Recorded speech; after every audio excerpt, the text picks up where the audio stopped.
પછી બીજા મિત્રો દ્વારા એ જાણ્યું કે સ્કૂલ લેવા માટે તો ઘણી બધી ગામના ઘણા બધા લોકો ખૂબ મોટા મોટા છેડા અડાડે છે. સરપંચને રમેશભાઈને મને ખબર છે કે સ્કૂલ લેવા માટે કેવા કેવા પ્રયત્નો થઈ રહ્યા હતા, કેવી કેવા ગામની હરીફાઈઓ હતી. રાજકારણની દ્રષ્ટિએ એ ગામો છે એ બધા ખા ગણાય. આપણા નાગલપુરવાળા એ બાબતમાં કહું તો થોડાક ભોળા કહેવાય કે આવું રાજકારણ ન કરે, પણ સ્કૂલ માટે ઘણા બધા લોકો ઊંચા ઊંચા છેડા અડાડેલા, પણ એ બધા વચ્ચે કિરણ સાહેબ અને આપણા ગામના સરપંચ સ્કૂલ લઈ આવ્યા.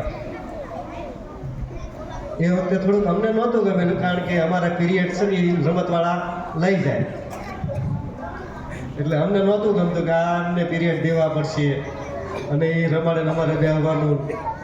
પણ તોય કિરણ સાહેબે કીધું નહીં ભાઈ એ તો થશે જ. અને પછી શિક્ષકો સાથે વાત કરી અને ભાઈ અમારા પીરિયડને અસર ન થાય ને બાળકોને રમતનો લાભ મળે એવું એને આયોજન સરસ મજાનું કરી દીધું.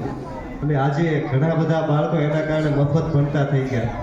જ્યાં ભણવા માટે લાખ લાખ 1.5 લાખ ફી ભરવી પડે એવી સ્કૂલોમાં અત્યારે બાળકો આપણા ગામના 14 થી 15 બાળકો મફત ભણી રહ્યા છે. અને આવી જે દ્રષ્ટિ એ વખતે અમને નહોતી, પણ કિરણ સાહેબ પાસે હતી અને એ જ આપણો ગામ લાભ લઈ રહ્યું છે. હવે